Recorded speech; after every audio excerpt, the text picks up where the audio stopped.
Hi guys, welcome to Mahi cricket. Guys, IPL లో match number 37 Punjab kings versus Gujarat titans మధ్య April 21వ తారీఖు సాయంత్రం 7:30 చండీగఢ్ లో జరగబోతుంది. కంటెంట్ లోకి వెళ్లే ముందు ఇంకా ఎవరైనా మన ఛానల్ ని సబ్స్క్రైబ్ చేసుకోకపోతే వెంటనే సబ్స్క్రైబ్ చేసుకోండి. అలాగే ప్రక్కనే ఉన్న గంట సింబల్ యాక్టివేట్ చేసుకోండి. గైస్ ఇక లేట్ చేయకుండా కంటెంట్ లోకి వెళ్ళామంటే ఐపీఎల్ లో సండే ధమాకా night match Punjab kings versus Gujarat titans. ఈ రెండు టీమ్స్ మధ్య మ్యాచ్ అంటే చాలా క్రూషియల్ అని చెప్పుకోవచ్చు. ఈ మ్యాచ్ మనకి చండీగఢ్ లో జరగబోతుంది. చండీగఢ్ పిచ్ రిపోర్ట్స్ గురించి మాట్లాడుకుంటే ఈ పిచ్ అనేది బ్యాటింగ్ కి ఫ్రెండ్లీ పిచ్, అలాగే పేస్ బౌలింగ్ కి కూడా అనుకూలంగా ఉంటుంది. ఈ వెన్యూలో ఇప్పటి వరకు టోటల్ గా 4 మ్యాచెస్ జరిగాయి. అందులో ఫస్ట్ బ్యాటింగ్ చేసిన టీం 25% అయితే విన్ అయింది. సెకండ్ బ్యాటింగ్ చేసిన టీం 75% అయితే విన్ అయింది. సో ఇక్కడ మనం అర్థం చేసుకోవచ్చు, ఈ పిచ్ అనేది ఫస్ట్ బౌలింగ్ చేసే టీం కే బెనిఫిట్ గా ఉంటుంది. ఈ వెన్యూలో average first batting score 173 runs, average second batting score కూడా 173 రన్స్.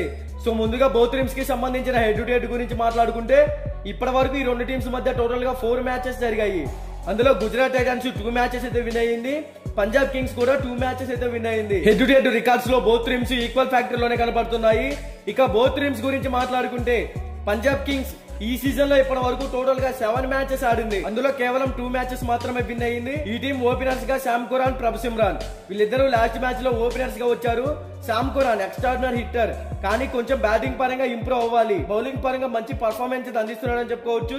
ఫస్ట్ లో మంచి పర్ఫార్మెన్స్ ఇచ్చారు టీం కి, కానీ లాస్ట్ మ్యాచెస్ లో కొంచెం వీక్ గా అయితే కనపడుతున్నాడు.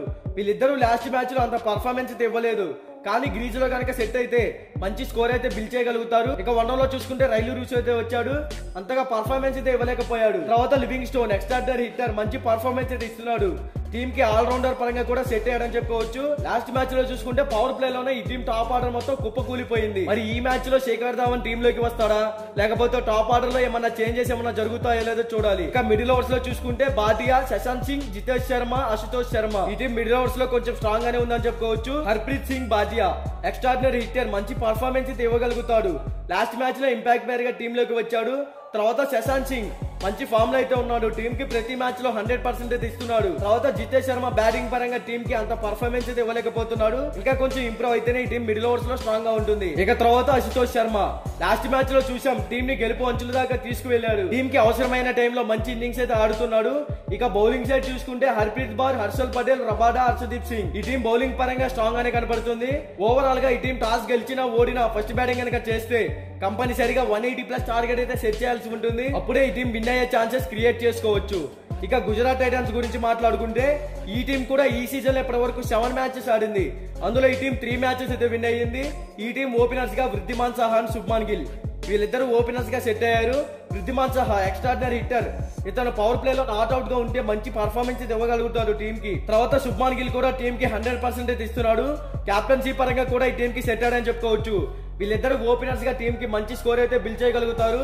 తర్వాత వన్డౌన్ లో సాయి సుదర్శన్ ఎక్సలెంట్ బ్యాట్స్మెన్, మంచి ఇన్నింగ్స్ అయితే ఆడుతున్నాడు. ఇక డేవిడ్ మిల్లర్ ఎక్స్ట్రాడినరీ హిట్టర్, ప్రతి మ్యాచ్ లో టీమ్ కి మంచి పర్ఫార్మెన్స్ అయితే ఇస్తున్నాడు. ఇక ఈ టీం మిడిల్ ఓవర్స్ లో చూసుకుంటే అభినవ్ మనోహర్, రాహుల్ తివాటియా, షారుఖ్ ఖాన్, రషీద్ ఖాన్. అభినవ్ మనోహర్ కూడా మంచి హిట్టరే, కానీ ఐపీఎల్ లో వచ్చేసరికి కొంచెం వీక్ అయితే కనబడుతున్నాడు. తర్వాత రాహుల్ తివాటియా, షారుఖ్ ఖాన్ వీళ్ళిద్దరు కూడా సెటిల్ ప్లేయర్స్, మిడిల్ ఓవర్స్ లో ఈ టీం కి బాగా సెట్ అయ్యారని చెప్పుకోవచ్చు. తర్వాత రషీద్ ఖాన్ ఈ టీం కి ఎక్స్ట్రాడినరీ ఆల్ రౌండర్, బ్యాటింగ్ మరియు బౌలింగ్ లో టీమ్ కి 100% అయితే ఇస్తున్నాడు. ఇక బౌలింగ్ సైడ్ చూసుకుంటే మోహిత్ శర్మ, నూర్ అహ్మద్, స్పెన్సర్ జాన్సన్, సందీప్ వారియర్ వీళ్ళ నలుగురు కూడా సెటిల్ బౌలర్స్. ఈ టీం లాస్ట్ మ్యాచ్ లో బ్యాటింగ్ పరంగా చాలా డౌన్ అయిపోయింది. ఫస్ట్ టైం 89 కి ఆల్అౌట్ అయిపోయింది. ఓవరాల్ గా ఈ రెండు టీమ్స్ మధ్య మ్యాచ్ అంటే డూ ఆర్ డే అని చెప్పుకోవాలి. బోత్ టీమ్స్ బ్యాటింగ్ మరియు బౌలింగ్ పరంగా చూసుకుంటే స్ట్రాంగ్ గానే ఉన్నాయి. ఈ రెండు టీమ్స్ లో మీరు ఏ టీం విన్ అవుతుందో అనుకుంటున్నారో కామెంట్ చేయండి. బోత్ టీమ్స్ లో ఏ టీం విన్ అవుతుందో తెలుసుకోవాలి అనుకుంటే డిస్క్రిప్షన్ లో మన టెలిగ్రామ్ ఛానల్ లింక్ అయితే ఉంది, ఒకసారి వెళ్ళి జాయిన్ అవ్వండి. ఇక బోత్ టీమ్స్ కి సంబంధించిన ఎక్స్పెక్టెడ్ ప్లేయింగ్ 11 డిస్ప్లే మీద రన్ అవుతుందో ఒకసారి చెక్ చేయండి.